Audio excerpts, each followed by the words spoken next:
الحمد لله وكفى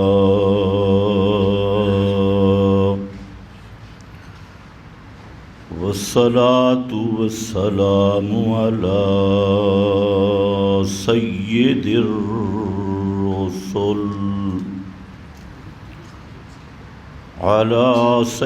الرسل وخاتم الأنبياء.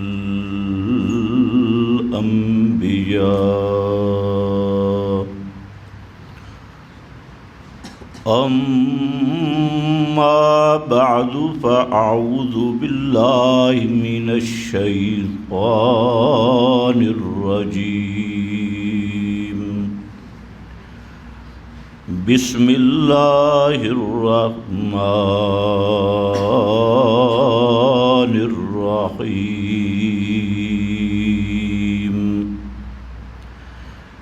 الله نور السماوات والأرض. سبحان ربك رب العزة عما يصفون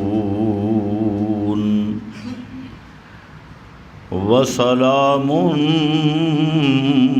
على المرسلين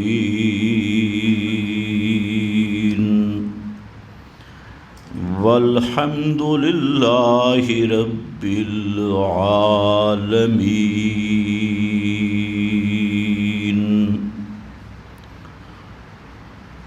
قابل قدر بزرگوں اور بھائیوں،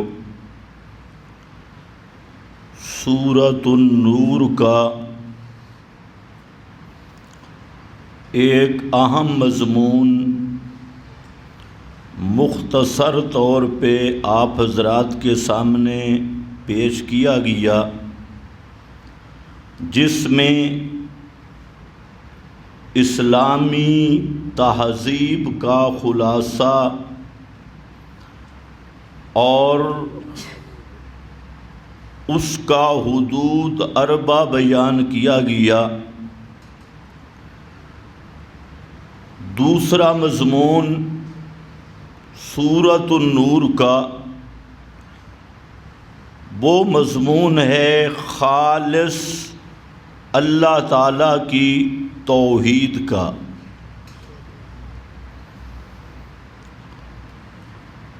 جیسا کہ ہر ذی شعور آدمی جانتا ہے کہ قرآن کریم کا اصل موضوع وہ بیان توحید ہے. اس لیے علامہ ابن العز جو بڑے عقائد کے امام ہیں، وہ فرماتے ہیں القرآن کلہ فی التوحید، کہ قرآن سب کا سب مسئلہ توحید کی وضاحت کے لیے نازل ہوا، اور پورے قرآن میں مسئلہ توحید کو بیان کیا گیا. یہی بات امام رازی، جنہوں نے 60 علوم میں PhD کی اور اپنے زمانے کے الامام کے نام سے مشہور ہوئے، جن کی ساری زندگی علوم پڑھنے پڑھانے میں صرف ہوئی، تو انہوں نے اپنا قرآن مقدس کا گہری نظر سے مطالعہ بھی کیا اور 30 اجزاء میں تفسیر بھی لکھی.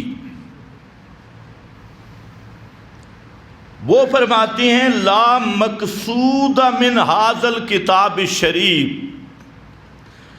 الا الحرف الواحد، کہ اس کتاب مقدس کا ہدف مشن، موضوع وہ ایک ہی ہدف ہے اور وہ ہے اللہ کی توحید۔ اور خود قرآن کریم میں بارہا اس چیز کی وضاحت کی گئی کہ قرآن پاک کے نزول سے مقصد مسئلہ توحید کو واضح کرنا ہے، اول سے لے کے آخر تک۔ شروع ہوتا ہے قرآن تو شروع میں با ہے،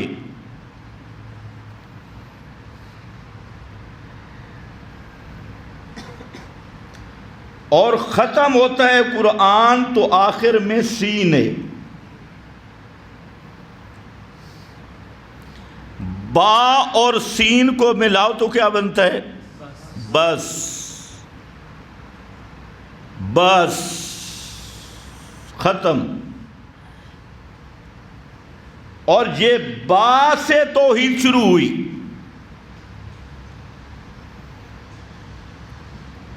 اور سین پہ جا کے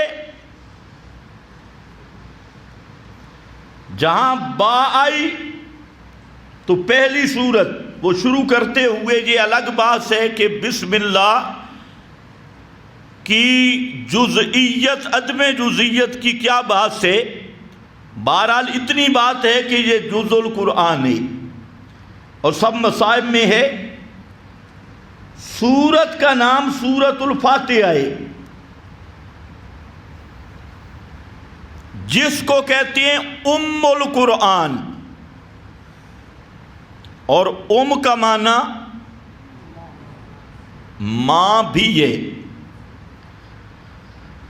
ام کا معنی ماں بھی ہے، ام کا معنی لب لباب اور خلاصہ بھی ہے، ام القرآن۔ اور جب ختم کیا قرآن مقدس کو تو آخر میں مضامین کہاں ختم کیا؟ معوذتین پر، معوذتین، اور با استعانت کی ہے، توحید فی الاستعانت سے شروع کیا، یعنی سور و پکار کے لائق ہونا یہ صرف اللہ کا خاص ہے۔ بسم اللہ کی با کا یہ معنی ہے کہ سور و پکار کے لائق ہونا، مستعان ہونا۔ مستعان کا معنی جس سے مدد طلب کی جائے، جس کو حاجتوں میں پکارا جائے، جس کو مشکلوں میں پکارا جائے، تو یہ بسم اللہ کی با سے شروع ہوا۔ حاجتوں میں پکارنے کے لائق صرف اللہ، اور ختم کیا قل اعوذ برب الفلق، قل اعوذ برب الناس۔ یہ دو ہیں معوذتین، اور ان سب دونوں صورتوں کا خلاصہ ہے کہ پناہ دینے والا صرف اللہ ہے، مدد کرنے والا صرف اللہ، اور پناہ دینے والا، شرور سے بچانے والا، چاہے وہ شرور ظاہری مخلوق کے ہوں یا چھپی ہوئی مخلوق کے ہوں، دشمن ظاہری ہو یا دشمن چھپا ہوا ہو، دونوں قسم کے دشمنوں سے پناہ عطا کرنے والا صرف اللہ ہے۔ اب یہاں ختم کر کے پھر با کو سین سے ملاؤ تو بن جاتا ہے بس۔ تو مسئلہ یہی کہ توحید کی معراج، حاجتیں پوری کرنے والا اللہ، مشکلیں حل کرنے والا اللہ، کھوٹی قسمتیں کھری کرنے والا اللہ، ڈوبے ہوئے بیڑے ترانے والا اللہ. اس لیے اپنی ہر حاجت، ہر مشکل میں سور و پکار کرنی ہے صرف اللہ کی. یہ بسم اللہ کی بائے. اور قرآن کی ابتدائے آگے سورہ فاتحہ میں بھی یہی ہے، ایاک نعبد و ایاک نستعین، وہی مضمون ہے. پھر اسی کو سب مضمون کو، پورے قرآن کو ایک سورت میں جمع کیا ہے آخر میں، اور وہ معوذتین سے پہلے کھڑی ہے، قل هو اللہ احد اللہ الصمد لم یلد ولم یولد ولم یکن لہ کفوا احد. اس کا نام ہے سورہ اخلاص. گویا اس سورت میں پورے قرآن کو لایا. اب جب اس مسئلے کو بیان کرو گے تو دشمن بہت ہوں گے، بڑے بڑے دشمن ہوں گے، مولوی دشمن، پیر دشمن، عوام الناس دشمن. جب اللہ کی توحید کو خالص بیان کرو گے تو دشمنوں کا ڈھیر ہوگا، بڑے دشمن ہوں گے. اس لیے فرمایا اب تم اللہ کی پناہ میں آ جاؤ. قل اعوذ برب الفلق، ان دشمنوں سے پناہ دینے والا صرف اللہ ہے اور کوئی بھی نہیں. تو بہرحال قرآن مقدس کا اصل مضمون وہ مسئلہ توحید ہے. اسی توحید کے تحفظ کے لیے، موحدین کی اصلاح کے لیے، تاکہ مسئلہ میں ڈھیلے نہ پڑے، اللہ تعالیٰ نے احکام ذکر کیے اور دیگر مسائل ذکر کیے. تو اصل مضمون یہی ہے. اور یہ بھی یاد رکھ لو، اسلام کی خصوصیت بڑے بڑے مذاہب دنیا میں، یہودیت، عیسائیت، ہندو مت، آپ کے پڑوس میں بدھ مت، زرتشتی مذہب، مجوسی مذہب، دنیا میں بڑے بڑے مذاہب ہیں. لیکن جس آدمی نے بھی انصاف سے مطالعہ کیا مذاہب کا، ادیان کا، تحقیق کی، تو وہ اس نتیجے پہ پہنچا کہ اسلام کے چند وہ خصائص ہیں جو دنیا کے کسی مذہب میں نہیں. اور ان میں پہلی خصوصیت ہے خالص اللہ کی توحید کا مسئلہ. کسی مذہب میں یہ نہیں. توحید کا تصور ہے دوسرے مذاہب میں، لیکن کھری توحید کہیں نہیں ملے گی. آج کی بائبل اٹھائیں جو عیسائیوں کی بنیادی کتاب ہے، بائبل کے کئی نسخے میرے پاس موجود ہیں. تورات اور دیگر کتابیں جو مولویوں کے ہاتھ میں رہی، تو اس میں خالص توحید کے دعوے کے باوجود شرک موجود ہے. سکھ مذہب وہ اپنے آپ کو سمجھتے ہیں کہ ہم مواحد ہیں، اس لیے وہ ہندوؤں سے جدا ہوئے. ہندوؤں کو مشرک سمجھتے ہیں اور خود مواحد. لیکن سکھ مذہب میں بھی خالص شرک موجود ہے. یہودیت، مجوسیت، دنیا کے ہر مذہب میں شرک ہے. لیکن اسلام کی خصوصیت یہ ہے جس نے شرک کی جڑیں کاٹ کے رکھ دی ہے. اور یہ واحد دنیا کے نقشے پہ ایک کتاب ہے قرآن مقدس جو خالص اور کھری توحید پر مبنی ہے۔ اور آج بھی جو لوگ، بعض تو وہ طبقہ ہے جو کہتے ہیں مذہب کی ضرورت ہی نہیں، یہ بھی ایک بڑا طبقہ پیدا ہو گیا لبرل، کہ مذہب کی ضرورت ہی نہیں، مذہب آڑے، اس لیے مذہب کے خول سے نکلو، بے دین بنو، یہ ان کا نظریہ ہے۔ لیکن دعویٰ ایسا ہے جس پہ عمل خود نہیں کر سکتے۔ بھئی مذہب سے نکلیں گے کیسے؟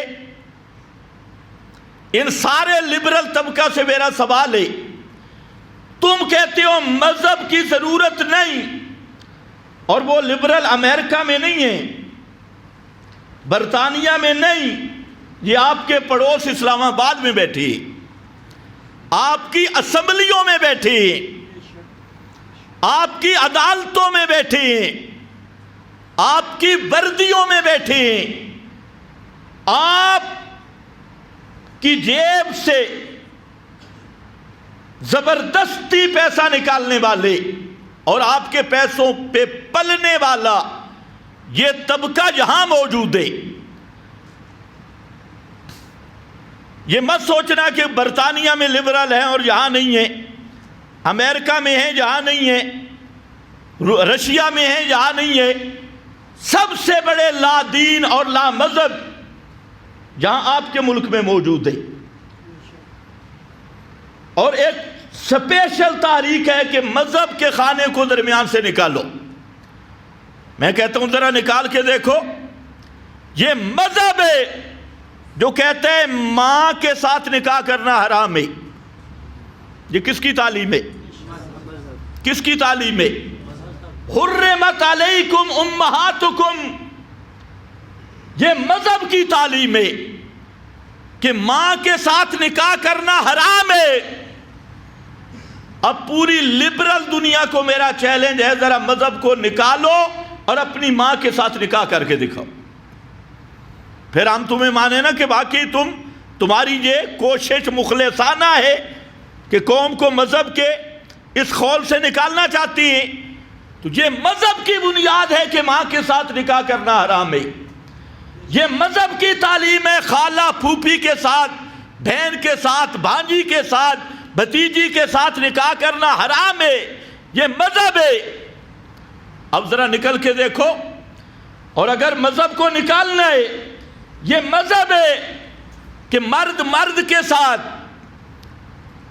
اپنی خواہش نہیں پوری کر سکتا، تو تم ذرا اپنے والد کی یہ خدمت کر کے دیکھو۔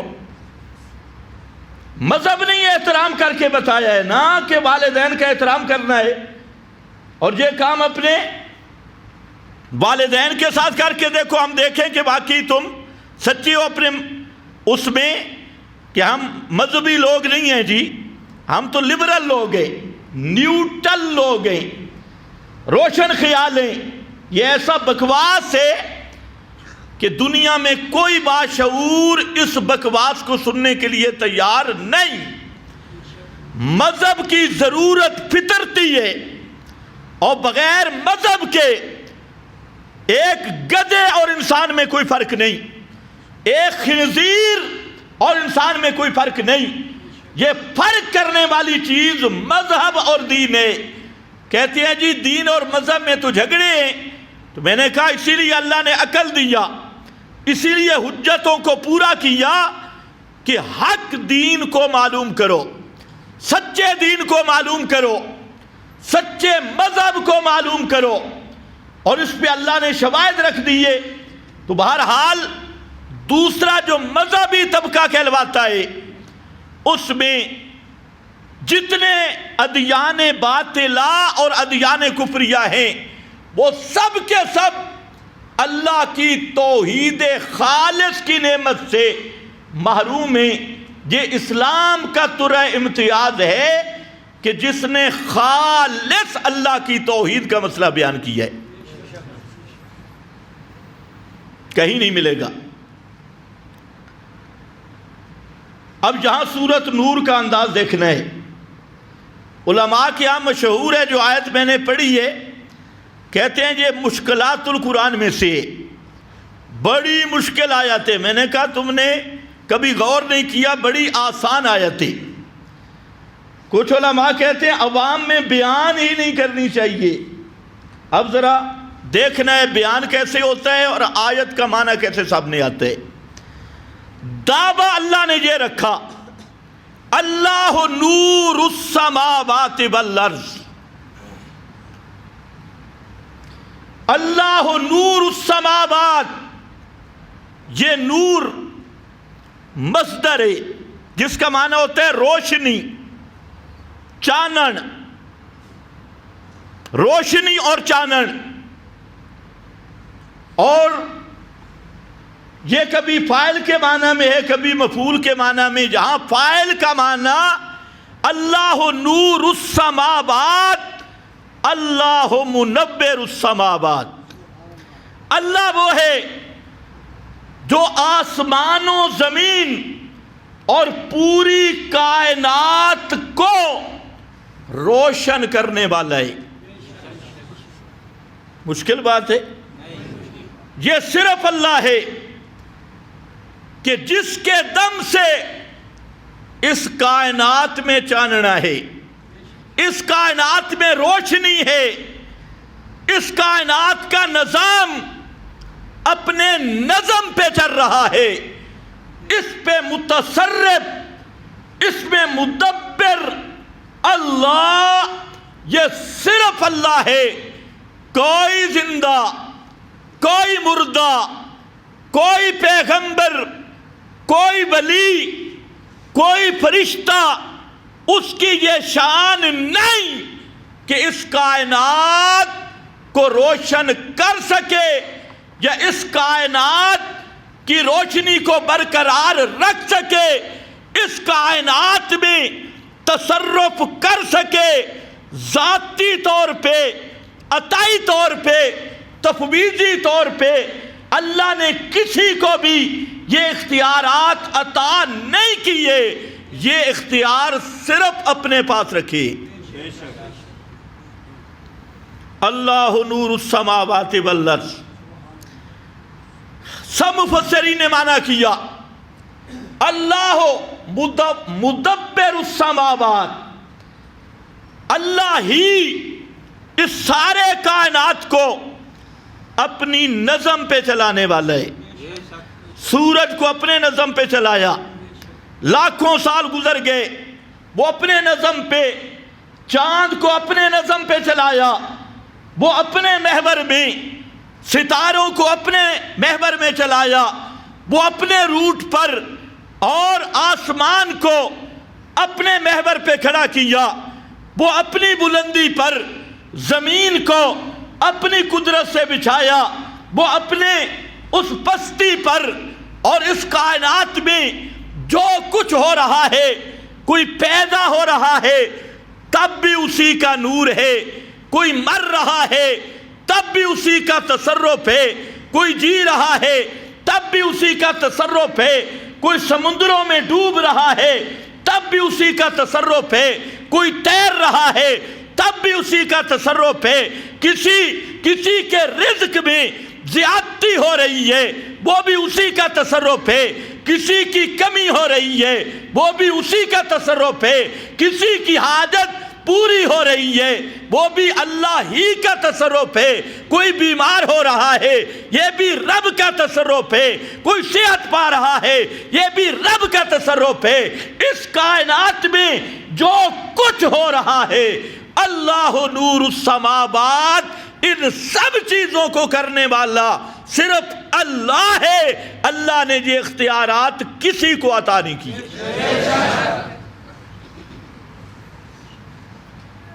سبحان اللہ. لفظ نور بولا، اس میں بھی نکتہ تھا. فرمایا اللہ نور، اللہ کا یہ تصرف چھپا ہوا نہیں، اللہ کے یہ اختیارات مخفی نہیں، چھپے ہوئے نہیں. اگر کچھ عقل استعمال کرو اور دغا بازوں کے دغا کی طرف توجہ نہ کرو تو تمہاری فطرت بتائے گی کہ اس کائنات میں حاجت روا صرف ایک ہے، مشکل کشا صرف ایک ہے۔ اور یہ بات کوئی مخفی نہیں، اس لیے لفظ نور کا انتخاب کیا۔ یہ بالکل جاننے والا مسئلہ ہے۔ ساتھ پیغمبر کا فرمان بھی دیکھ لو، فرمایا ترکتکم علی البیضاء لیلھا کنہارھا، لوگو میں تمہیں ایسے راستے پہ چھوڑ کے جا رہا ہوں، علی البیضاء، جو بالکل صاف روشنی والا راستہ ہے، اس میں کوئی اندھیرا نہیں، صاف راستہ۔ اور وہ راستہ یہی ہے اللہ کی توحید کا مسئلہ، اس میں کوئی خفا نہیں، کوئی چھپی ڈھکی بات ڈھکی بات نہیں، جس کے سمجھنے کے لیے نہ 18 علوم کی ضرورت ہے، نہ 14 علوم کی ضرورت ہے، نہ پی ایچ ڈی کی ضرورت ہے، نہ سکول جانے کی ضرورت ہے، نہ مولوی کے پاس زندگی گزارنے کی ضرورت ہے، نہ مراقبے کرنے کی ضرورت ہے۔ یہ مسئلہ کہ حاجت روا صرف اللہ، مشکل کشا صرف اللہ، داتا صرف اللہ، اور اس کائنات کا ذمہ دار صرف اللہ ہے، یہ مسئلہ ایسے واضح، ایسے روشن ہے جیسے نور واضح ہوتا ہے، خالص نور۔ لیکن کبھی مشرک نے غور ہی نہیں کیا۔ 10 دن مشرک رویا، جی بڑا ظلم ہو گیا۔ کیا ہو رہا ہے جی؟ غم منانا چاہیے۔ 10 دن ختم ہو گئے، مشرک رو رہا ہے، بڑا ظلم ہوا، پانی بند ہو گیا۔ بیان کرتے ہیں یا نہیں کرتے؟ تم بھی سنتے تو ہو نا،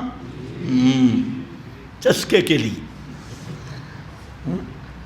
پانی بند ہو گیا، دریائے فرات سامنے تھا، حضرت حسین تک ظالموں نے پانی نہیں پہنچنے دیا۔ اور مولانا طارق جمیل صاحب تو ماشاءاللہ ایسا بیان کرتا ہے کہ لگتا ہے یہ بھی یزیدی فوج میں تھا۔ پوری کومنٹری، اتنے بجے نماز پڑھی، فلاں ٹائم پہ تیر فلاں جگہ سے آیا اور یہاں لگا، یہ دیکھ رہا تھا، ساتھ روتا بھی ہے۔ میں نے کہا تجھے تو ذاکر ہونا بڑا مزہ کرتا، خواہ مخواہ اپنے اوپر دیوبندیت کا لیبل لگائے۔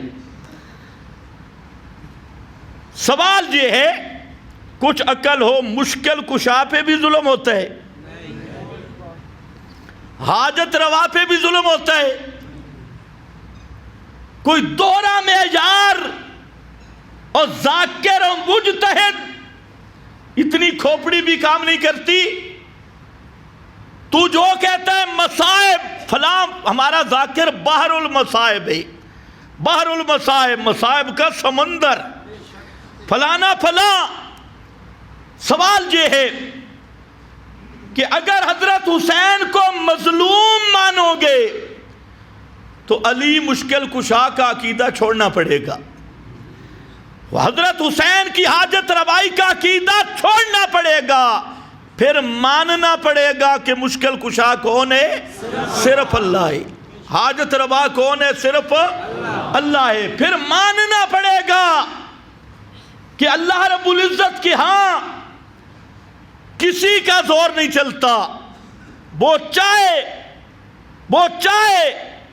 تو اپنوں کو بھی بے یار و مددگاری کی صورت میں شہادت کا جام پلا دے، ان کے درجات بلند کرنے کے لیے، ان کی عظمتیں بلند کرنے کے لیے۔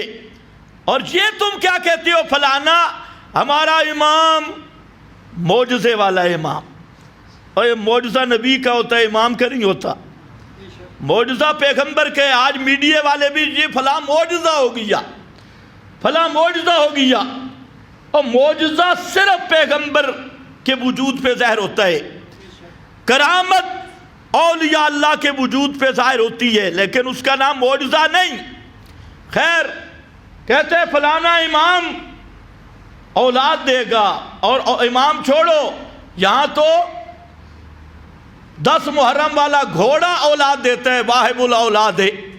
گھوڑے کو ہاتھ لگاؤ، گھوڑا مشکل کشا، دل مشکل کشا، تازیہ تبوت یہ مشکل کشا، اور تازیہ تبوت جس کے نام کا اس کی مظلومیت پہ رو رہا ہے۔ بھئی مظلوم وہی ہوتا ہے جو محتاج ہو، جو حاجت روا اور مشکل کشا نہ ہو۔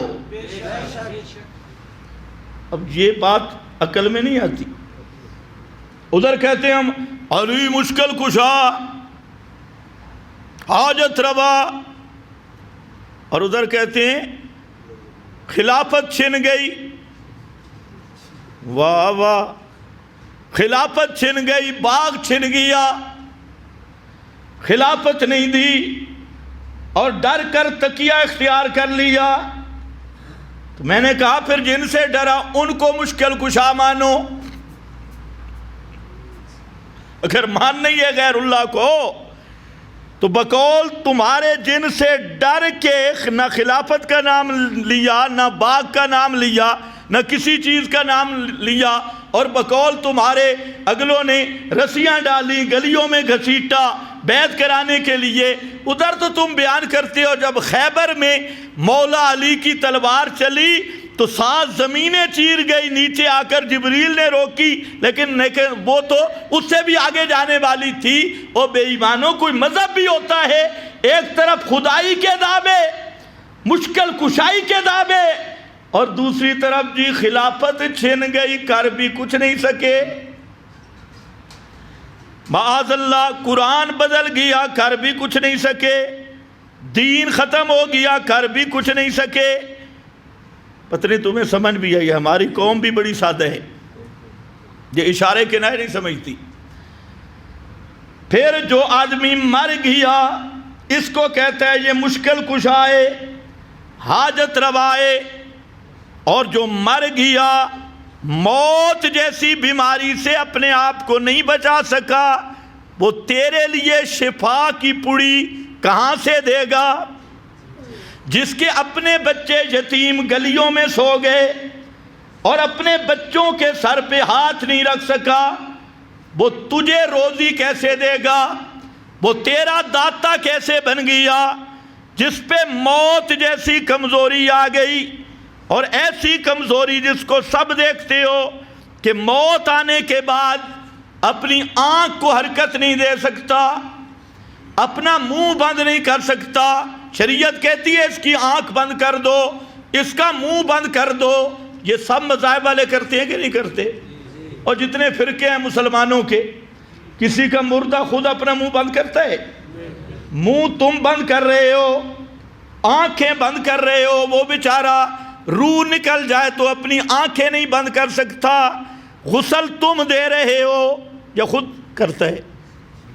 پانی رکھ دو بھئی، ہاں بھئی بابا ذرا غسل تو کر کے دکھا، اور وہ تو استنجا کر بھی نہیں کر سکتا۔ میت تو اپنا استنجا بھی نہیں کر سکتا، وہ بھی تم کر رہے ہو۔ غسل تم دے رہے ہو، کفن تم دے رہے ہو، یہ اس کا نام ہے موت۔ الموت عجز خالص، یہ ہے خالص کمزوری۔ جنازہ کھڑا ہے، مولوی صاحب بھی ہیں، پگڑی بھی ہے، عوام بھی ہے، اب وہ سامنے پڑا ہوا ہے، ذرا دیکھ لیا کرو، اپنے جنازے کی دعا میں بھی شریک نہیں ہو سکتا، جب کچھ نہ کچھ کرتا ہے۔ جی سارے بولو یار، ٹائم بڑا کم ہے، میں نے آیت سمجھانی ہے، اللہ نور السماوات۔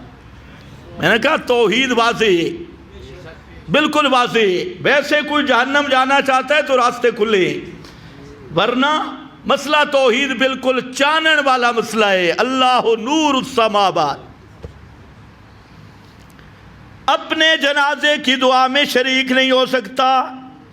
اور تو جب دفن ہو گیا نا، یہ بار پڑھائے تو کہتے ہیں بابا میری تیرے آگے تھے، تیری اللہ کے آگے، دور لعنتی۔ اتنا بھی تجھے سمجھ نہیں آیا، پھر دفن نہیں ہو سکتا۔ کبھی کسی نے کہا ہو بھئی تم ٹھہر جاؤ میں خود قبر میں جاتا ہوں، نہیں، اپنے اچھاڑ جو مولوی کو دیتے ہو وہ نہیں اتار سکتا زید کپڑے۔ دفن تم نے کیا، دفن کرنے کے بعد جب مٹی برابر ہو گئی، اب مولوی کہتے ہیں زندہ ہو گیا، اب سنتا بھی ہے، دیکھتا بھی ہے، سفارشیں کرتا بھی ہے۔ ایمان سے بتاؤ اس سے بڑی بد فہمی کوئی ہو سکتی ہے؟ یہ پہلے کیوں نہیں کہا؟ اور آج کے دور میں اگر زندہ ہو گیا پھر گھر رکھتے نا۔ اس مسئلہ کو سمجھنے کے لیے 14 علوم چاہیے۔ میرا ایک دوست تھا، وہ جمعہ میرے پاس پڑھتا تھا، اور اس کا ایک بھائی تھا ریونڈی۔ تو یہ بیچارے موٹے عقل کے ہوتی ہیں، اللہ ان کو ہدایت دے، ہوتے پہ کئی بڑے مخلص ہیں لیکن راستہ غلط اختیار کر گئے، قرآن کے بالکل مد مقابل۔ اس کا آپس میں جھگڑا ہو گیا اس ریونڈی کے ساتھ۔ اس بھائی کا وہ ماسٹر تھا، اس کا وہ ریونڈی کہتے ہیں مردے زندہ ہیں، دیکھتے ہیں، سفارشیں کرتی ہیں۔ وہ کہتا نہیں، یہ آپس میں جب لڑے تو ان کی بوڑھی ماں تھی، پڑی ہوئی نہیں تھی۔ اس نے دونوں بیٹوں کو بٹھایا، ادھر آؤ، بیٹھ جاؤ۔ بیٹھ گئے۔ انہوں نے کہا بھئی دونوں کی داڑیاں ہیں، سفید داڑیاں، آج تک تم نہیں لڑے، اب کس چیز پہ لڑ رہے ہو؟ وہ جو سکول ماسٹر تھا اس نے کہا امی جی یہ کہتا ہے، یہ جو صوفی ہے یہ کہتا ہے کہ جو ہم قبر میں رکھاتے ہیں یہ سنتے بھی ہیں، دیکھتے بھی ہیں اور زندہ بھی ہیں۔ تو اس نے جو کیا، اس نے کہا لخ لعنت، اس لیے تو انہیں چلے لگائے، سال اندرون سال بیرون۔ اگر یہ زندہ ہیں تو پھر تیرے باپ کو قبر سے لے آئے نا، وہاں پر کیوں رکھ کے آئے؟ میں کتنے سالوں سے تیرے باپ سے محروم ہوں، اگر یہ سارا ٹھیک ٹھاک پڑے ہیں تو پھر لے آئے نا۔ اور اتنا موٹی بات بھی سمجھ نہیں آتی۔ تو یہ ہے لفظ نور کا انتخاب کے مسئلہ توحید بالکل واضح ہے۔ کوئی خواہ مخواہ ٹکرے مار کے زوری زور جہنم میں جائے تو اس کی مرضی ہے۔ پیغمبر کریم نے مثال دی ہے کہ ایک آگ جلی ہے اور اس کی طرف پروانے دوڑ رہے ہیں، اور کوئی آدمی پیچھے سے پکڑ پکڑ کے ان کو پیچھے کھینچ رہا ہے۔ تو یہ لمبی مثال کا خلاصہ فرمایا ساری دنیا جہنم کی طرف دوڑ رہی ہے، اور اللہ نے مجھے حکم دیا ہے میں تمہیں پکڑ پکڑ کر جہنم سے پیچھے کروں اور مسئلہ توحید سمجھاؤں تاکہ جہنم سے بچ جاؤ۔ اللہ نور السماوات والارض، ایک ایک چیز سے توحید کا ظہور ہے، ایک ایک چیز سے۔ قرآن نے سادہ مثالیں دی ہیں، فرمایا اے انسان ذرا دیکھ تو پیدا کس چیز سے ہوا؟ مما خلق، مما نام ہی نہیں لیا، فرمایا خود سوچ اس پانی کے گندا قطرہ جس کو قرآن کہتا ہے بماء مہین، گندا پانی، بدبودار پانی، اس پانی کے اس قطرے پر جہاں وہ پانی کا قطرہ ٹکایا ہے، ٹھہرایا ہے، وہاں پر کسی نبی کی آنکھ بھی نہیں جاتی، کسی ولی کی آنکھ بھی نہیں جاتی۔ ماں کے رحم کی جھلی میں یعلم ما فی الارحام، اللہ یعلم ما تحمل کل انثی، اللہ ہی جانتا ہے جو مادہ کے پیٹ میں ہے، کوئی نبی کوئی ولی نہیں جانتا۔ اس مقام پہ تیرا نطفہ، پانی کے گندا قطرہ، اور فی ظلمات ثلاث، تین اندھیرے، ان تین اندھیروں میں اللہ فرماتے ہیں میں نے اپنی کاریگری دکھائی۔ اور کیسی کاریگری؟ اس نطفہ پہ تیری صورتیں بنائی، اس نطفہ میں تبدیلیاں پیدا کر کے تجھے صرف بنایا نہیں، فَسَوَّاكَ رَجُلًا، تجھے بہترین تخلیق میں اور بہترین قدرت کا شاہکار بنا کے ماں کے پیٹ سے باہر لایا۔ اور بدماشا کبھی سوچ، وہاں تو کسی نبی کی نظر بھی نہیں پہنچتی، ولی کی نظر بھی نہیں پہنچتی، وہاں کتنے مزار تھے۔ یہ خالص میری کاریگری تھی، اور وہاں ماں کے پیٹ میں تیری روزی کا بندوبست کیا۔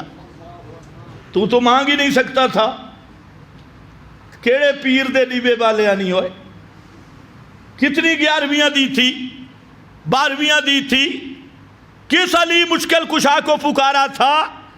نہ وہاں تازیہ، نہ تبوت، نہ گھوڑا، نہ مزار، نہ قبر، نہ کسی کو علم۔ اسی لیے اس کا علم بھی اللہ نے اپنے ساتھ خاص رکھا۔ یعلم ما فی الارحام، اپنا خاصہ بیان کر دیا۔ تو اس مقام پہ تمہیں آنکھیں بھی دی، کان بھی دیے، تو نے مانگے نہیں، تیری روزی کا انتظام بھی کر دیا۔ اور روزی بھی کیسی؟ ناف کے ذریعے، تاکہ گند تیرے منہ میں نہ آئے۔ ناف سے انتظام کیا کہ تیرا منہ بند رہے۔ یہ منہ بنائے خالص اپنی توحید کی طہارت کو بیان کرنے کے لیے، انتظام کر دیا۔ پھر تو پیدا ہوا، نہ پیر تیری سمجھے، نہ فقیر تیری سمجھے، نہ پیغمبر تیری بات سمجھے، تو ای کر رہا تھا۔ اور روزی والا وہ مکان بھی بدل گیا۔ اب کیا ہوا؟ نہ روٹی تو نہیں کھا سکتا تھا، پھل فروٹ تو نہیں کھا سکتا تھا، گوشت تو نہیں کھا سکتا تھا۔ اگر تجھے خون پلاتے تو مر جاتا، اور وہاں تیری بولیاں بھی سمجھنے والا کوئی نہیں تھا۔ تو اب وہاں ماں کی چھاتی سے تیرے رزق کا انتظام کرنے والا کون ہے؟ ہے کوئی پیر فقیر؟ ہے کوئی زندہ مردہ؟ نہیں۔ پھر ساری زندگی وہ دودھ پہ رہتا۔ فرمایا دانت میں نے پیدا کر دیے، دانت تھوڑے سے لگائے، اب ماں نے تجھے چھاتی سے دور کر دیا، کیونکہ وہ چھاتی سے لگاتی ہے، ادھر دانت ہے اور یہ چھوڑتا نہیں۔ اب کیا ہوگا بھئی؟ کھائے گا کہاں سے؟ ابھی تو تیری بولی ماں بھی نہیں سمجھتی، باپ بھی نہیں سمجھتا۔ وہاں پر اللہ نے پہلے ایک راستہ بند کیا، ناف کا، 2 نہریں دے دی، ماں کی چھاتی سے جاری کی، اور یہ 2 نہریں لے کر 8 قسم کے رزق کے دروازے کھول دیے، 8 قسم کے۔ تو فرمایا ابھی بھی تجھے سمجھ نہیں آئی؟ ما غرک بربک الکریم، او بدماشا کس نے تجھے دھوکہ دیا ہے کہ اللہ تیری براہ راست نہیں سنتا؟ تو تعزیہ تبوت اور قبروں پہ جائے گا تب اللہ تیری سنے گا۔ کس چیز نے تجھے دھوکہ دیا؟ یہ سارے کام کرنے والا میں اپنے وجود کو دیکھ تو اللہ کی توحید کا نور واضح، اپنی خوراک کو دیکھ، تو دانا کہاں رکھ کے آیا تھا؟ گھر سے دانے اٹھائے، زمین پہ پھینکے، اوپر ہل چلا کے آ گیا، اور وہ بلا حبۃ فی ظلمات الارض، سبحان اللہ۔ یہاں پر بھی فی ظلمات ثلاث، وہاں پر بھی بلا حبۃ فی ظلمات الارض، زمین کے اندھیروں میں چلا گیا دانا، وہاں پر کسی نبی ولی کی نظر بھی نہیں پہنچتی۔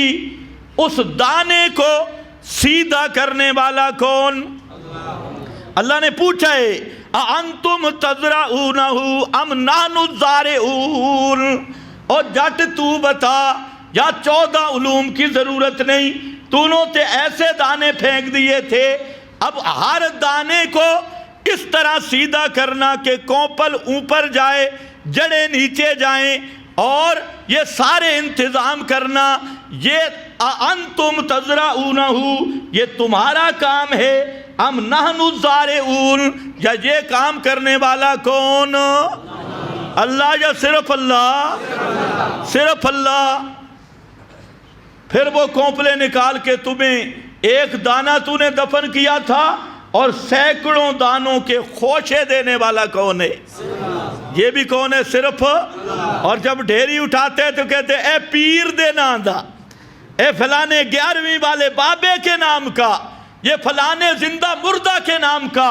فرمایا اپنی خوراک میں غور کر تب بھی میری توحید نظر آئے گی، اپنی جان میں غور کر تب بھی میری توحید نظر آئے گی، آسمانوں کی طرف دیکھ تب بھی میری توحید نظر آئے گی، زمین کی طرف دیکھ تب بھی میری توحید نظر آئے گی، بادلوں کی طرف دیکھ تب بھی میری توحید نظر آئے گی۔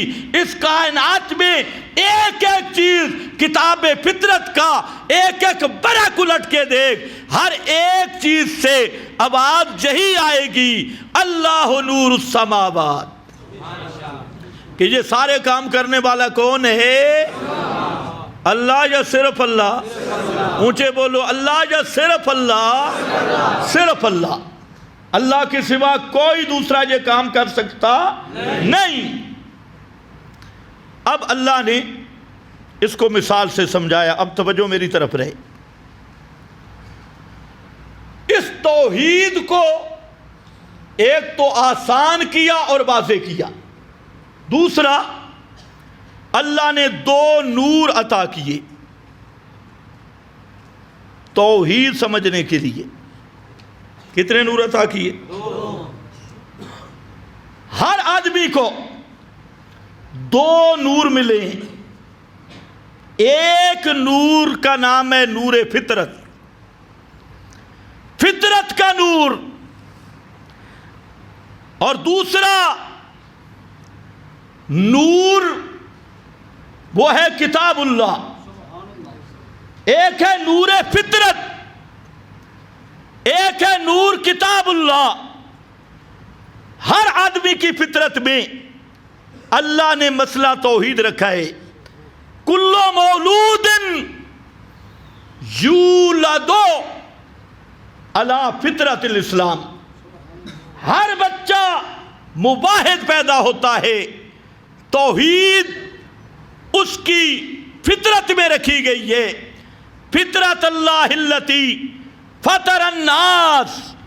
دوسرے مذاہب میں اپنے عقیدہ بنانے کے لیے وہ کیا کرتے ہیں؟ مختلف قسم کے رنگ، مثلاً عیسائی ہے، یہ کوئی عیسائی ہو یا بچہ پیدا ہو تو یہ بتسمہ ایک ان کی رسم ہے کہ زرد رنگ میں خاص رنگ کا پانی اس میں اس کو ڈبکیاں دیتی، جب ڈبو دیا پانی میں ڈبو دیا اب یہ عیسائی بن گئی۔ توجہ ہے میری طرف؟ اب یہ عیسائی ہو گیا۔ کوئی نیا عیسائی ہو جب بچہ پیدا ہو تو وہ کہتے ہیں عیسائی بنانے کے لیے طریقہ بتسمہ کہ اس کو خاص قسم کے پانی میں ڈبکیاں دو، تو یہ جب نکلے گا تو رنگ زرد چڑھے گا تو یہ عیسائی ہے۔ اسی طرح یہودیوں کی رسم ہے، ہندوؤں کی رسم ہے، لیکن اسلام میں کیا ہے؟ بچہ جب پیدا ہوتا ہے تو اس کے کان میں کیا کہتی ہیں؟ کیا کہتی ہیں؟ کیا مقصد ہے؟ کہ تو مواحد ہے، موحدوں کے گھر آیا ہے۔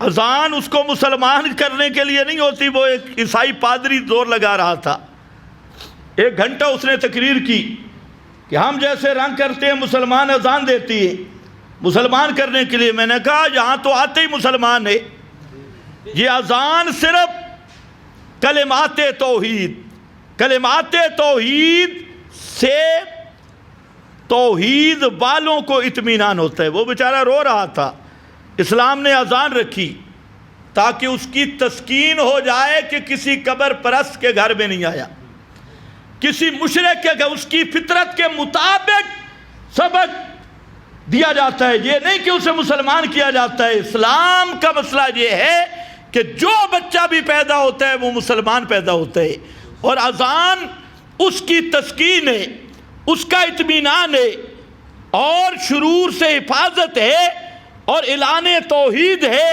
گویا کہ ہم بچے کو یہ بتلا رہے ہیں کہ تو مباحدوں کے گھر آیا ہے۔ مباحد پہلے تھا، یہ ہے نور فطرت۔ اب نور فطرت کو قرآن نے سمجھایا مثال کے ساتھ، وقت بڑا کم ہے اور پوری توجہ چاہوں گا تاکہ بات سمجھ آئے۔ اللہ نے فرمایا ایک روشن دان ہو، تاکچہ پرانے زمانے میں جب چراغ جلاتے تو دیوار میں ایک تاکچہ بناتے، اس میں چراغ رکھنے کے لیے۔ اگر چراغ میدان میں ہو تو اس کی روشنی کم ہوتی ہے، اور اس تاکچے کے اندر چراغ ہو تو روشنی سمٹ کے بڑھ جاتی ہے۔ تو مشکات تاکچہ کو کہتے ہیں، جو دیوار میں تاکچہ ہے جس میں دیا رکھا جاتا ہے، کیا بولتے ہو اس کو؟ جالا۔ وہ دیوار کا جالا اور تاکچہ ایک۔ پھر مصباح اور دیبا کی، لیمپ کی، دیا کی روشنی اور بڑھتی ہے جب وہ شیشے میں ہو۔ لیمپ کا آپ کا شیشہ بھی ہوتا ہے، یہ بھی روشنی بڑھانے کے لیے۔ اگر شیشہ نہ ہو، روشنی کم ہے، اور چراغ شیشہ میں آ جائے روشنی بڑھ جاتی ہے۔ پھر جتنا شیشہ صاف ہوگا اتنی روشنی تیز ہوگی۔ پھر اس چراغ کو جلانے کے لیے تیسرے نمبر پر تیل ہوتا ہے، اور یہ جو تیل ہے سب تیلوں میں سے عمدہ تیل زیتون کا تیل ہے۔ جتنا تیل عمدہ ہوگا اتنا چراغ زیادہ روشن ہوگا۔ پھر زیتون کے درخت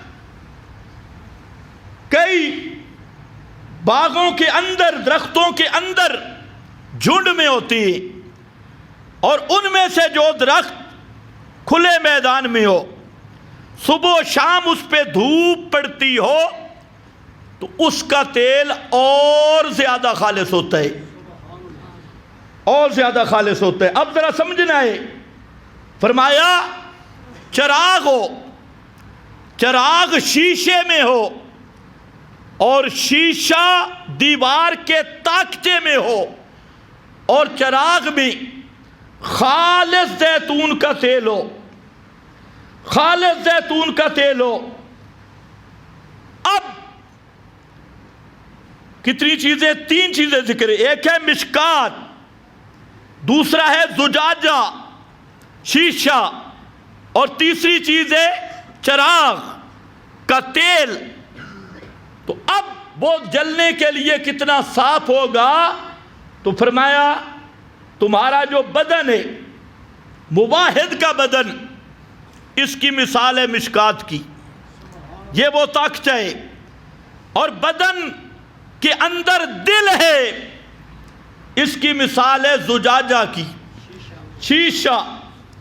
صاف دل، شیشہ اور زجاجہ کے اندر وہ تیل ہے فطرت توحید کا، توحید والی فطرت کا۔ اللہ نے وہ تیل رکھا تو یہ فطرت ایسی قبول کرنے والی ہے، جس طرح چراغ شیشے میں، شیشہ دیوار کے تاکچہ میں، اور چراغ میں خالص زیتون کا تیل ہو۔ فرمایا لوگوں تو اسی طرح تمہارے بدن یہ چراغ اس تاکچے کی مثل ہے، تمہارا دل یہ زجاجہ اور شیشہ کی مثل ہے، اور اس میں چراغ جو رکھا ہے اس میں نور فطرت، یہ وہ خالص تیل زیت ہے، زیتون کا تیل ہے۔ یہ پہلے اتنا کھرا ہے، یعنی انسان کی فطرت مواحد کی یہ اتنی پاکیزہ تھی، اب اوپر لگ گیا اس چراغ کو آگ. چراغ کو کیا لگ گئی؟ آگ لگ گئی. تو چراغ کی روشنی کتنی تیز ہوگی؟ فرمایا اسی طرح تمہاری فطرت صاف تھی، اوپر سے ہم نے نور بھیجا قرآن والا. دل میں بھی نور تھا اور اوپر سے بھی نور آیا، تو یہ نورن علی نور بن گیا. یہ دو نور دے دیے. تو یہ مسئلہ پہلا نور فطرت کا، اسی کو پیغمبر کریم نے فرمایا کہ اب اباہ یحبدانہ اور ینصرانہ اور یمجسانہ. اللہ نے ہر انسان کو فطرت پہ پیدا کیا، توحید پر. آگے اس کا ماحول اسے گڑبڑ کرتا ہے. محلے کا مولوی بے ایمان ہو، مشرک اور بدعتی ہو، یہودی نصرانی ہو، وہ اس کا ماحول گڑبڑ کرتا ہے. تو خلاصہ کیا نکلا؟ فرمایا اس کائنات میں اللہ کی توحید یہ بالکل واضح ہے، اللہ کے تصرفات واضح ہیں. اور اس توحید کی مثال دی ہے کہ وہ سمجھ آنا ایسے آسان ہے جس طرح طاقچے میں وہ شیشہ ہے، شیشہ میں چراغ ہے، چراغ کے اندر زیتون کا تیل ہے، تو وہ بغیر آگ لگنے کے بھی جلنے کے لیے تیار ہوتا ہے. اسی طرح اللہ نے انسان کے بدن میں دل رکھا، قلب صدر رکھا، سینہ رکھا، سینے میں دل رکھا، دل میں فطرت کا نور رکھا، اور اس نور کو جلانے کے لیے اللہ نے قرآن کو نازل کر دیا. اور اسے فطرت کی آواز کے لیے قرآن آیا جس نے اسی مسئلہ توحید کو واضح کر دیا. اور فرمایا یہ واضح ہوتا رہے گا. واللہ متم نورہ ولو کرہ الکافرون. اللہ اپنے اس نور کو پورا کر کے رہے گا، اتمام ہوگا، اتمام حجت ہوگی پوری کائنات کے سامنے. ولو کرہ الکافرون، اگرچہ جتنا مکروہ سمجھے کافر. ابھی چند دن پہلے آپ نے دیکھا کہ امریکہ، برطانیہ، دنیا کے 50 ملک اپنے بارود، اپنی ٹیکنالوجی، اپنے جدید اسلحے، اپنے فخر و ریا، اپنے اتحاد، یہ نیٹو افواج جنہوں نے ٹنوں کے حساب سے افغانستان پہ بارود برسائے اور یہ سمجھ رہے تھے کہ جہاد والے ختم ہو جائیں گے، مجاہدین ختم ہو جائیں گے، اسلام کا نام لینے والے ختم ہو جائیں گے، اور ہماری ٹیکنالوجی، ہمارا طاغوت دجالی نظام یہ وہاں چھا جائے گا. 20 سال تک ساری دنیا کے دجال طاغوت نے ایڑی چوٹی کا زور لگا دیا. افغانستان کے پہاڑوں پر، شہروں پر بارود برسا برسا کے وہ ناچ رہے تھے کہ ہماری تہذیب غالب ہوگی، طاغوتی نظام غالب ہوگا. لیکن 20 سال کے باوجود آج وہی طاغوت شرمندہ ہو گیا، آج دجال شکست کھا گیا، اور جہاد کا نام لینے والے جیت گئے. آج جمہوری قوتیں، طاغوتی نظام وہ شرمندہ ہو کے بھاگ گیا، اور آج بھی کتاب و سنت کا نام لینے والے نہتے مجاہدین جیت گئے. یہ تو آج ہماری اپنی آنکھوں کے سامنے کا واقعہ ہے. وہ وقت بھی ہمیں یاد ہے جب امریکہ آ رہا تھا بڑے کر و فر کے ساتھ، اور یہی سمجھ رہا تھا کہ ہم نے ختم کر دیا، ختم کر دینا ہے. لیکن آج وہی امریکہ، اس کا صدر جو بائیڈن، اس کا آپ بیان سنیں تو وہ اپنی بیان دینے میں اس کے ہوش حواس ختم ہو گئے. کبھی کچھ کہتا ہے کبھی کچھ کہتا ہے کہ میں اپنی شرمندگی چھپاؤں کیسے. تو بہرحال آج یہ داڑھی اور پگڑی والے جیت گئے اور وہ طاغوت کے نمائندے اور طاغوتی نظام کے نمائندے وہ شکست کھا گئے. اللہ نے یہ ثابت کر دیا کہ اسلام کا نام لینے والا اور توحید کا نام لینے والا اللہ کبھی بھی اس کو ذلیل نہیں کرتا. ذلیل وہ ہوتے ہیں جو اسلام، توحید، پیغمبر کا مشن، پیغمبر کی شریعت کو مٹانے کے لیے نکلتے ہیں. واللہ متم نورہ ولو کرہ الکافرون. اس کا ایک نمونہ اب بھی سامنے ہے. اور سارا لبرل طبقہ، آپ کے پاکستانی صحافت جو خالص دجال کا نمائندہ گروہ ہے، یہ جو صحافت کے نام پہ ٹی وی، ریڈیو اور بڑے بڑے چینلوں پہ بیٹھے ہیں اور جن کو ہم بڑا دیندار سمجھتے تھے، وہ ایک سلیم صحافی ہے شیطان. اور اس طرح کے اور بڑے بڑے دجالوں من الدجاجلہ، بڑے بڑے دجال اب وہ اس پہ تبصرہ کر رہے ہیں کہ طالبان آ گئے تو عورتوں کو پردہ کرنا پڑے گا، یہ ان کے حقوق کے خلاف ہوگا. عورتیں ننگی نظر نہیں آئیں گی، یہ ان کے حقوق کے خلاف. یعنی دجال کو اب اپنی تہذیب کی فکر ہے. ہم یہ دعا کرتے ہیں اور طالبان قیادت سے بھی یہ مطالبہ کرتے ہیں کہ جس طرح اسلام کے نام پہ اللہ نے آپ کو فتح دی ہے، افغانستان میں خالص توحید و سنت کی اقامت اور توحید و سنت کا نظام قائم کرو. کسی کے ڈرنے کی ضرورت نہیں. قرآن و سنت کا جو نظام ہے، خالص اقامت توحید یہ کرو گے تو انشاءاللہ اللہ کی نصرتیں آئیں گی. لیکن اگر اس میں ڈھیلے پڑ گئے اور دوسروں کی رعایت کرنا شروع کر دی تو پھر نصرت نہیں آئے گی.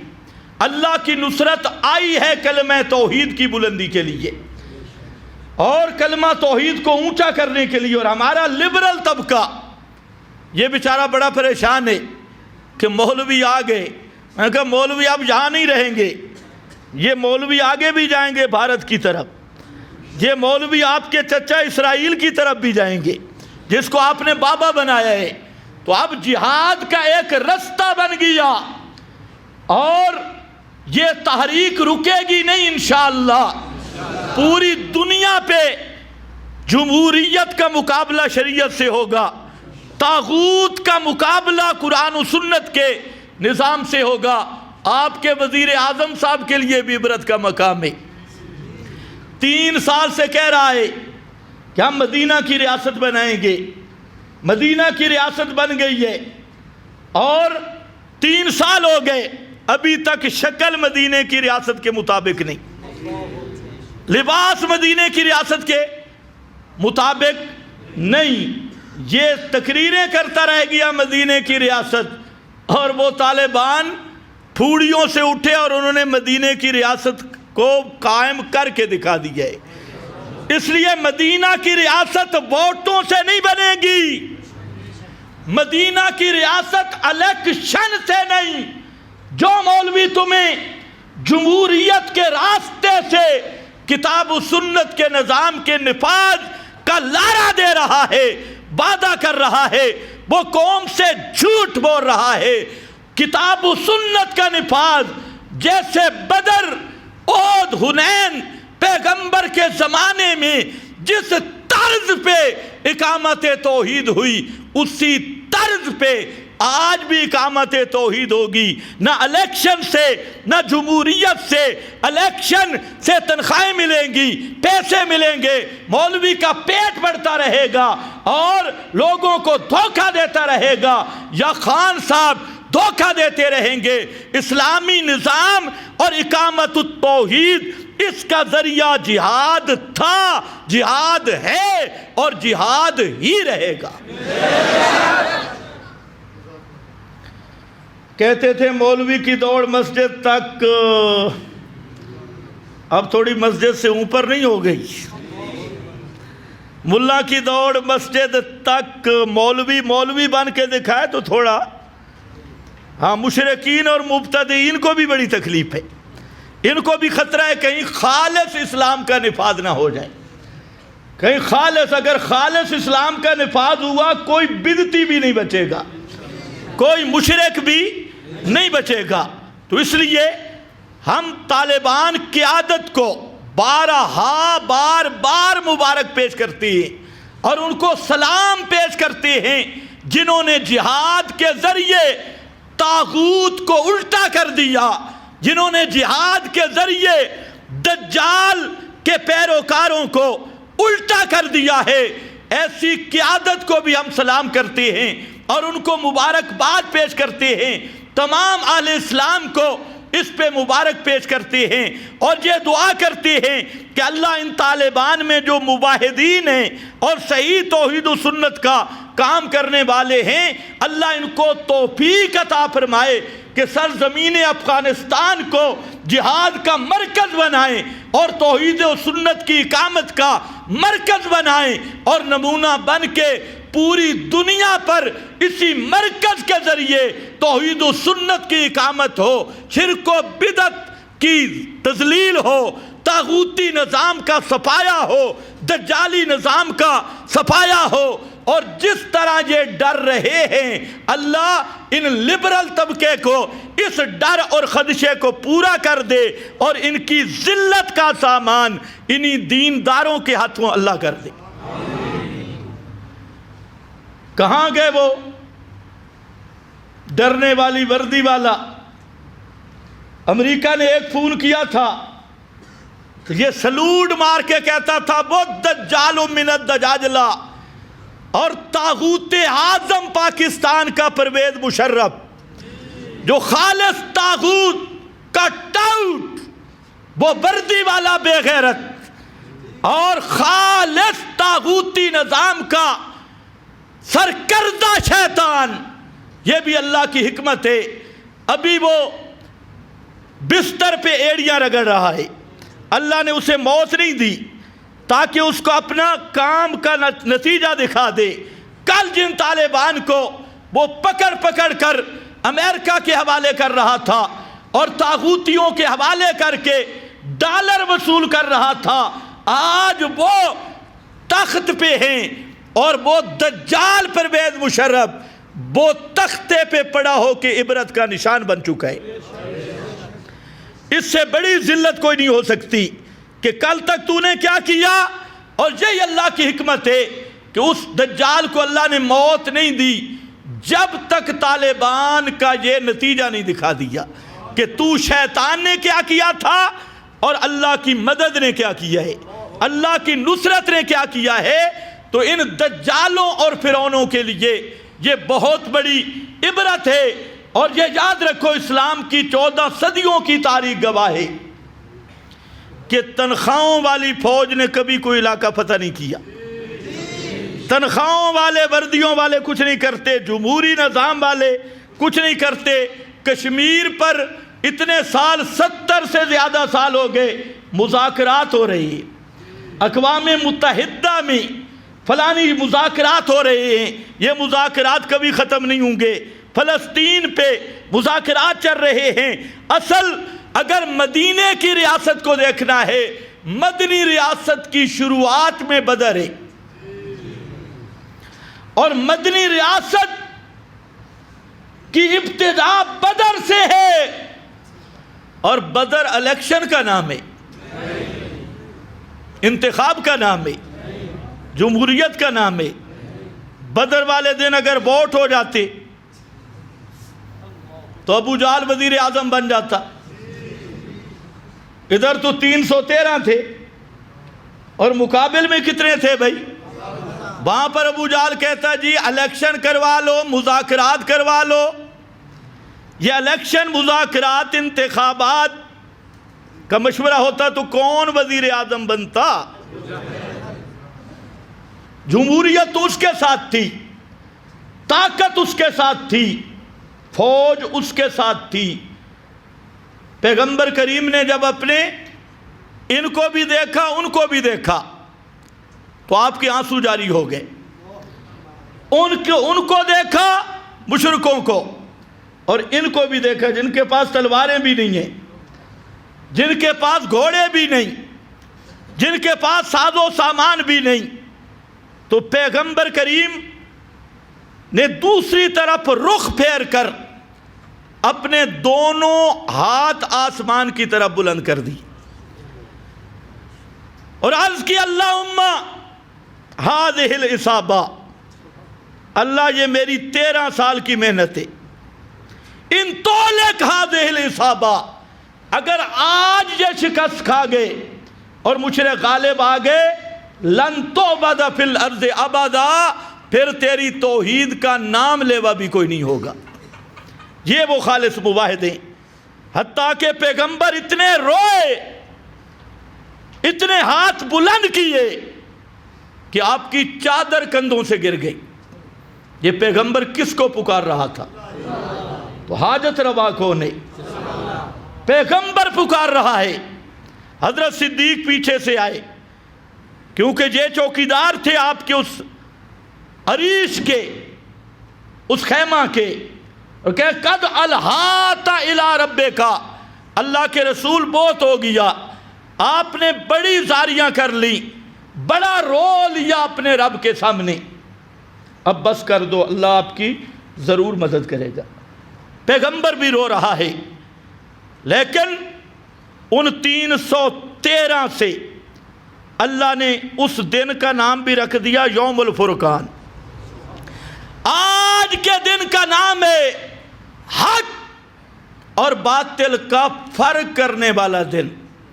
قرآن بھی فرقان اور بدر بھی یوم الفرقان، یہ فرقان بن گیا۔ یہ ہے مدینہ کی ریاست کی بنیاد، اور اس کے بعد 10 سال تک مدنی زندگی میں کوئی ایسا مہینہ نہیں جس میں پیغمبر کی جہادی مہم سرحدوں پہ نہ گئی ہو۔ ہر نماز کے بعد تشکیل ہوتی ہے، ایک تو تمہارے والی تشکیل ہے نا، یہاں جو کرتے ہو اس کا تو تصور ہی اسلام میں نہیں، ایک پیغمبر کی تشکیل۔ اور وہ تشکیل کیا ہے؟ ایک صحابی کو امیر بناتے ہیں، چند کو مامور، جاؤ فلانی پہاڑی کی طرف اور اسلام کی دعوت دو، نہ مانے پھر اگلا کام کرو جو اصل کام ہے، جاہدوا فی سبیل اللہ۔ پیغمبر کی پوری زندگی جہاد سے عبارت ہے، صحابہ کی پوری زندگی جہاد سے عبارت ہے، تابعین تبع تابعین کی پوری زندگیاں جہاد سے عبارت ہے۔ اور آج تقریباً 100 سال میں یہ صرف صلیبی تہذیب، انگریزی نظام نے مسلمانوں کو بھی جہاد سے دور کر دیا۔ صرف 100 سال کا عرصہ بھی نہیں گزرا، انہوں نے ذہن کو بدلنے کی کوشش کی۔ لیکن یاد رکھو، ہم ڈنکے کی چوٹ پہ کہتے ہیں جہاد یہ قوموں کی اصلاح ہے، یہ فساد نہیں، کفر یہ فساد ہے۔ امریکہ یہ دنیا کا سب سے بڑا دہشت گرد ہے، برطانیہ یہ دنیا کا سب سے بڑا دہشت گرد ہے، اور جو ان کے یار ہیں وہ ان کے نوکر ہیں، وہ اصل دہشت گرد ہیں۔ اور جہاد یہ اصل مشن انبیاء اور مشن محمد مصطفیٰ صلی اللہ علیہ وسلم ہے۔ مدینہ کی تاریخ سے لے کر آج افغانستان کی تاریخ تک 14 صدیوں کی تاریخیں دیکھ لیں، اسلام کی سر بلندی، اسلام کا علم اور پرچم جہاں پر بھی بلند ہوا تو اس کا ذریعہ جہاد تھا، جمہوریت نہیں تھی، الیکشن نہیں تھا۔ جو انقلاب آیا تو اس کا ذریعہ جہاد تھا، تو انقلاب جہاد ہی کے ذریعے آ سکتا ہے۔ طاغوتی نظام، دجالی نظام کا مقابلہ جہاد ہی سے ہو سکتا ہے۔ تو بہرحال یہ مسلمانوں کے لیے، اہل اسلام کے لیے بہت بڑی ایک خوشی کا مقام ہے کہ اللہ تعالیٰ نے طالبان کی صورت میں، یہ طالبان کی فتح نہیں ہے، یہ اسلام کی فتح ہے، یہ شریعت کی فتح ہے۔